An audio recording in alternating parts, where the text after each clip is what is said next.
2021년 상반기분 근로장려금이 9월 1일부터 9월 15일까지 신청을 받고 있는데요. 주로 많이 하시는 질문 7가지에 대한 내용을 좀 살펴보도록 하겠습니다. 첫 번째입니다.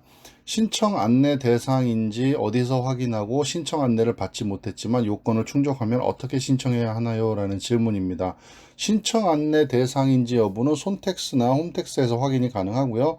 장려금 상담센터 1566-3636이나 세무서 장려금 담당자에게 전화해서 확인하실 수가 있습니다. 신청 안내를 받지 못했더라도 신청 요건을 충족하면 홈택스에 로그인하신 후 신청을 하시면 됩니다. 그럼 들어가셔서 일반 신청하기로, 간편 신청하기 아닌 일반 신청하기로 신청하시면 됩니다. 두 번째 질문입니다. 아버지와 저 모두 신청 요건을 충족했는데 왜 아버지께만 신청 안내문을 보낸 거죠? 라는 질문입니다.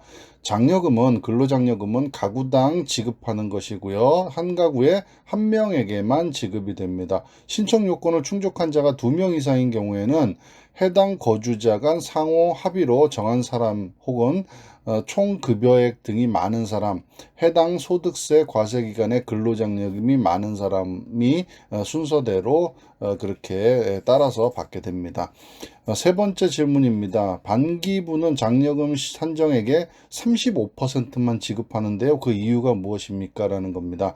반기별 지급 이후 정산 기준일에 부부 합산 연간 총소득 또는 재산가액이 변동되는 경우 향후 5년간 지급할 장려금에서 환수가 될 수 있습니다. 이러한 납세자의 불편을 최소화하기 위해서 산정액의 35%를 지급하고 있습니다. 상반기에 35%, 그리고 하반기에 35%, 그래서 정산 시 추가 지급 또는 환수가 되게 되는 겁니다. 네 번째 질문입니다. 9월 15일까지 신청을 못한 경우 나중에 신청할 수 있습니까? 라는 질문입니다. 9월 15일 신청 기한이 지나면 2021년 상반기분 근로장려금은 더 이상 신청할 수가 없습니다. 기간 내에 신청을 하셔야 됩니다. 다만 2021년 상반기분 근로장려금을 신청하지 못했더라도 내년 3월에 2021년 하반기분 근로장려금은 신청하실 수가 있습니다. 내년 2021년 하반기분은요, 2020년 3월 1일부터 15일 사이에 신청하게 됩니다. 2021년 상하반기분 장려금을 모두 신청하지 못한 경우에는 2022년 내년 5월 정기 신청 기간인 5월 1일부터 31일에 2021년 연간 근로장려금을 한꺼번에 신청하실 수가 있습니다. 다섯 번째 질문입니다. 사업자 등록을 한 근로자도 신청할 수 있나요? 라는 질문입니다. 반기 신청 대상은 본인이나 배우자 모두 근로소득만 있는 거주자가 대상이고요. 사업소득이나 종교인 소득이 있는 경우에는 내년 5월 정기 신청 기간에 신청하실 수가 있습니다. 여섯 번째 질문입니다. 근로장려금, 자녀장려금 모두 수급 대상인데 자녀장려금은 내년 5월에 따로 신청을 해야 되나요? 라는 질문입니다.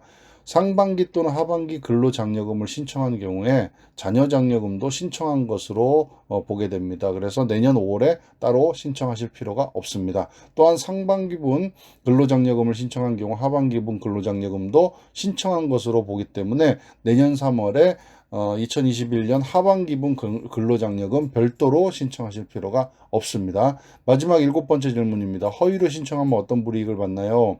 신청 요건에 관한 사항을 고의 또는 중대한 과실로 사실과 다르게 하여 신청한 경우에는 그 사실이 확인되는 날이 속하는 해부터 2년간 근로장려금을 지급받지 못합니다. 만약에 사기나 그 밖에 부정한 행위로 사실과 다르게 신청한 경우에는 5년간 근로장려금을 지급받지 못합니다. 간단하게 7가지 이제 자주 물어보시는 질문에 대한 질문과 답변을 좀 살펴봤습니다. 다시 한번 말씀드립니다. 2021년 상반기분 근로장려금은 최대 105만 원이고요. 신청은 9월 1일부터 9월 15일까지 신청을 하십니다. 신청 대상하고 신청 방법 등 확인하셔가지고 신청하시길 바라겠습니다. 감사합니다.